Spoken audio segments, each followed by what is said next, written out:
وزیراعظم شہباز شریف نے پاکستان کی انرجی سیکیورٹی اسٹریٹجی پر اجلاس آج طلب کر لیا ہے۔ الیکٹرک گاڑیوں کے حوالے سے بھی اجلاس آج ہوگا۔ مزید جانیں گے ڈان نیوز کے نمائندے طاہر شیرانی سے۔ طاہر بتائیے۔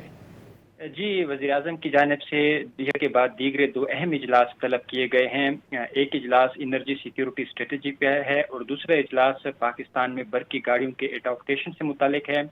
جو انرجی سیکیورٹی اسٹریٹجی ہے اس حوالے سے اجلاس آج 3 بجے اور برقی گاڑیوں کے اڈاپٹیشن سے متعلق اجلاس 3:45 بجے طلب کیا گیا ہے۔ جو انرجی سیکیورٹی سے متعلق اجلاس ہے اس میں پاور ڈویژن کی جانب سے انرجی سیکیورٹی حکمت عملی پیش کی جائے گی۔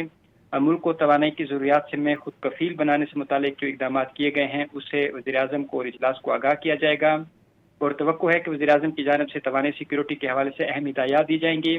جو الیکٹرک گاڑیوں کے حوالے سے اجلاس ہے اس میں اڈاپٹیشن سے متعلق جو کیے جانے والے اقدامات ہیں اس کا جائزہ لیا جائے گا، کیونکہ حکومت پاکستان نے فیصلہ کیا ہے کہ 2030 تک ایک ہدف مقرر کیا گیا ہے کہ جو 30% گاڑیاں ہیں اس کو الیکٹرک جو ہے اس پر منتقل کیا جائے گا۔ جی بہت شکریہ طاہر شیرانی ان تفصیلات کے لیے۔